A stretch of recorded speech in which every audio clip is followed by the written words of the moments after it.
हाय। आज एक बात कहने का बहुत बहुत मन कर रहा है, क्योंकि मैं खुश भी हूँ और अपने टाइम को सोच के थोड़ी टेंशन भी है, स्पेशली एक बंदे के लिए।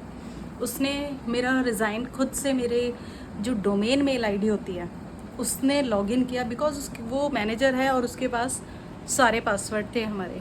तो उसने क्या किया, मेरी आईडी से लॉगिन करा और मेरा रिज़ाइन डाल दिया और मेरी पर्सनल मेल को सीसी में रखा। उस टाइम मैं हॉस्पिटल में थी एंड मैंने देखा, मैं मैटरनिटी लीव के लिए डालना चाहती थी, बट वो बंदा चाहता था कि मैं अब कुछ काम नहीं कर रही हूँ और मैं फटाफट रिज़ाइन डाल दूँ। मैंने कहा ठीक है। जैसे ही मेरे पास हॉस्पिटल में वो क्लिक हुआ, मैं हॉस्पिटल की लाइन में थी, वेट कर रही थी अपने टर्न का।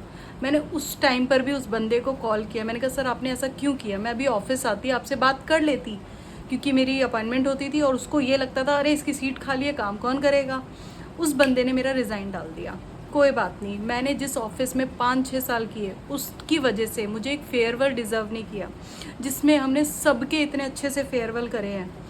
कोई बात नहीं, उसके कर्म उसके साथ। फिर मैंने जब जॉब छोड़ी, मैटरनिटी लीव मिला, बहुत अच्छे से 6 महीने मेरे निकले। उसके बाद जनवरी में मुझे लगा मेरे पास तो पैसे ही नहीं है, और मैं उनमें से भी नहीं हूँ जो अपने मम्मी पापा से नहीं मांगे तो अपने पेरेंट्स से मांगूँ।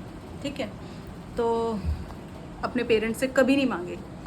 फिर मेरे हस्बैंड से कैसे मांगती, कभी मांगे ही नहीं किसी भी ज़रूरत के लिए। क्योंकि एक बार स्टार्टिंग में मैंने 2000 रुपये अपने हस्बैंड से लिए थे जब मैं पहली बार अपने घर जा रही थी। तो किसी ने, अब मैं नाम नहीं ले सकती, इसी फैमिली में से, मेरे ससुराल वालों में से किसी ने कहा 2000 की क्या ज़रूरत है, अपने परिवार का खर्चा देगी क्या यहाँ से, अपने परिवार के लिए खर्चे ले जाएगी क्या, अपने मम्मी पापा के लिए ले जाएगी क्या। मैंने वो बात सुन ली और उसके बाद मैंने डिसाइड किया, मैंने 1.5 साल तक, जब तक मैंने शादी के बाद जॉब नहीं करी, मैंने कभी कोई नया कपड़ा नहीं ख़रीदा। जो भी मुझे शादी में मिले कपड़े, सूट, वही पहनती थी, या मेरी मम्मी जो देती थी वही सिलवा के पहनती थी मैं। ठीक है, तो फिर अब मुझे उस टाइम पर जब मेरी दूसरी बेटी हुई, मैं जॉब नहीं कर सकती थी, बिकॉज मेरी सास ने कहा कि वो मेरे बच्चे को नहीं रखेगी। ठीक है भाई, उनकी भी एज हो गई है, नहीं रखना चाहती, उनकी मर्ज़ी है, कोई बात नहीं। फिर मुझे बहुत टेंशन हुई कि अब मैं कैसे करूँगी। मैं तो ऐसे मतलब किसी के ऊपर डिपेंडेंट नहीं रह सकती कि किसी को बोलूँ 500 रुपये दे दो, 100 रुपये दे दो, 200 दे दो। नहीं भाई, बिल्कुल नहीं हो सक पाएगा मुझसे। फिर मैंने एक कोशिश की ट्यूशन पढ़ाने की, जो मुझे याद है मैं बहुत पहले करती थी, आफ्टर 12th पास। जब मैंने 12th पास करी तभी मैंने ये काम किया था। ये सोच के आज मुझे बहुत खुशी भी हो रही है और रोना भी आया। वो काम स्टार्ट किया, घर पे 2 बच्चे आते थे, उनको पढ़ाती थी। फिर धीरे धीरे करके बहुत भगवान से दुआएं मांगी कि मेरे से ये नहीं होगा, मुझे प्लीज़ वर्क फ्रॉम होम कोई अच्छा दिलवा दो। उन्होंने, कहते हैं ना टाइम बदलता है, फिर एक और ट्यूशन मिला।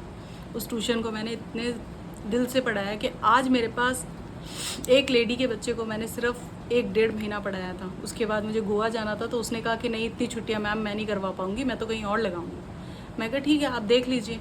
मुझे वैसे भी उनका बिहेवियर पसंद नहीं था, वो बहुत इरिटेटिंग है। अभी भी उनका मुझे कम से कम, जब से मैं गोवा से आई हूँ, 4 से 5 बार कॉल आ चुका है, और हर बार वो बंदी 1-1 घंटा मेरा ख़राब करती है।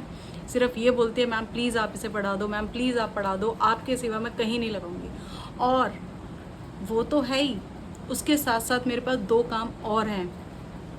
तो अभी उस नाम निकलने वाला था सर आपका मेरे मुंह से, आपको लगा कि आप मेरी जॉब छीन लोगे तो मुझे कभी नौकरी नहीं मिलेगी। अरे मेरे अंदर बहुत टैलेंट है और ये आप जानते हो।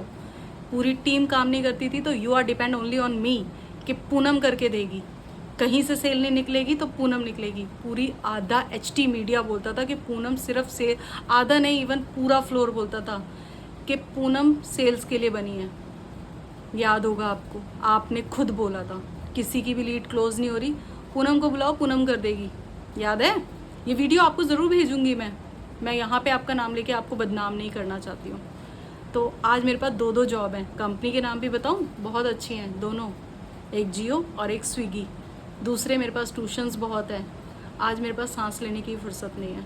याद रखिएगा, किसी का बुरा आप करने की सोचेंगे ना तो कहते हैं ना, एक दरवाज़ा बंद होता है। एक आपने जॉब छीनी थी मेरी, आप कुछ भी नहीं थे उस कंपनी में, उसके बाद आपने भी वो कंपनी छोड़ दी, लेकिन आपने मेरे साथ जो किया ना, मैं कभी नहीं भूलूंगी। सिर्फ मुझे जॉब छोड़ने की नहीं है, वो तो मैं 10-15 दिन बाद, ऑलरेडी मेरा 8.5 मंथ चल रहा था, मैं कभी भी छोड़ देती। मुझे कभी भी डिलीवरी पेन होता, लेबर पेन होता, और मैं छोड़ देती, कोई बड़ी बात नहीं थी। बट आपका जो तरीका था रिज़ाइन लेने का।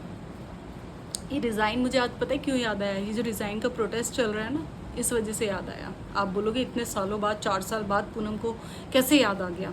यही टाइम था जुलाई का, 16 जुलाई को आपने मेरा रिज़ाइन डाल दिया था मुझसे बिना पूछे, और जिसमें कि मैंने खुद डिसाइड किया हुआ था कि मैं 31 जुलाई को चली जाऊंगी, चाहे मुझे लेबर पेन हो या ना हो। ये फ्रस्ट्रेशन मेरा आज इतने दिन बाद इसलिए निकला है कि किसी का रिज़ाइन कोई खुद से ले लेता है और कोई मांगने से भी नहीं देता। Thank you. ज़रूर भेजूंगी आपको वीडियो, देखना ज़रूर।